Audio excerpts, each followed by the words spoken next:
Hello everyone, Priyanka's baking and cooking ক্লাসে সবাইকে স্বাগত জানাই। আশা করি সবাই খুব ভালো আছেন। আজ দেখাবো ফুলের টব কিভাবে বানাবেন। ফুলের টবের কি হয়, নিচের দিকটা একটু সরু হয়, তার জন্য কি করছি, এখানে নিচের অংশটা ব্রেড নাইফ দিয়ে কেটে নিচ্ছি।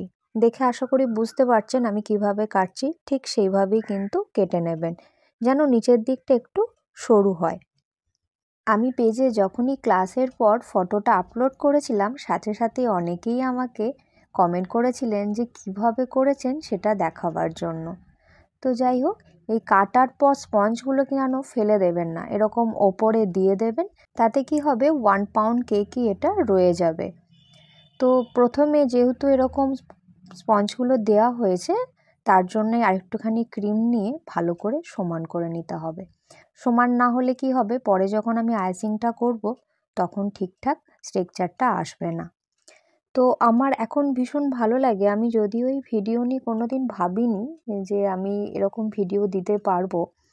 তো যাই হোক, আপনাদের মানে কমেন্ট পেয়ে, আপনাদের ভালোবাসায় মোটামুটি চেষ্টা করছি বোঝাবার, যতটুকু পারি আর কি ভিডিওর মাধ্যমে আপনাদের কাছে তুলে ধরার চেষ্টা করে থাকি। আমি এখানে পাইপিং ব্যাগের সাহায্যে আর কি আইসিংটা করছি।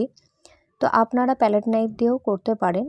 আমি অবশ্যই নতুন যারা, তাদেরকে বলি পাইপিং ব্যাগ নিয়েই করতে। তাতে করে কি হয়, সব জায়গায় সমান ক্রিম পড়াতে তারা খুব তাড়াতাড়ি কাজটা পারফেক্ট করতে পারে।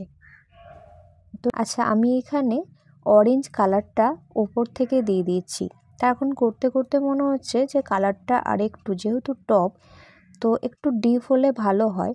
তো সেই জন্য আমি কি করছি, ওপর থেকে কালার দিয়ে দিচ্ছি। এটা কিন্তু অন্য ক্ষেত্রেও করা যেতে পারে, যা অনেকেই আছেন যে কম কালার পছন্দ করেন। তো তাদের জন্য কালারটাকে কম ব্যবহার করার জন্য এইভাবে ওপর থেকে কালার দিয়ে দিলে কি হবে, কম কালারে খুব ডিপ কালারটা আসে। তাতে কাস্টমারও খুশি হয় আর আমরা নিজেরাও কাজ করে খুশি হই। তো অবশ্যই এজগুলো এরকম করে সুন্দর করে সমান করে নিতে হবে।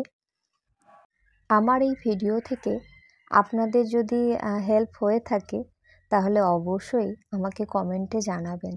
তাতে আমার কিন্তু জানতে পেরে ভীষণ ভালো লাগবে। তো টবের ওপরে কি হয়, একটা বিট থাকে।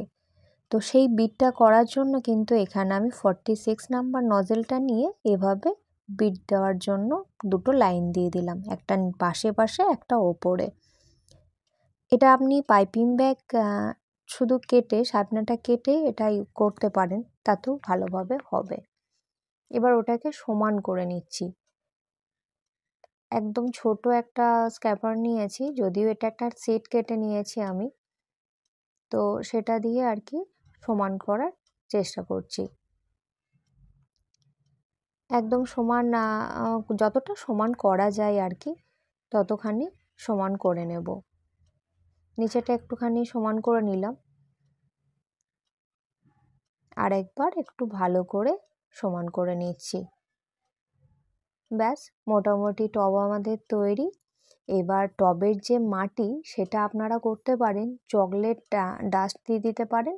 আমি এখানে চকলেট স্পঞ্জ এরকম করে দিয়েছি। আমার এই ফুলের টব কেমন লাগলো অবশ্যই কমেন্টে জানাবেন। Thank you.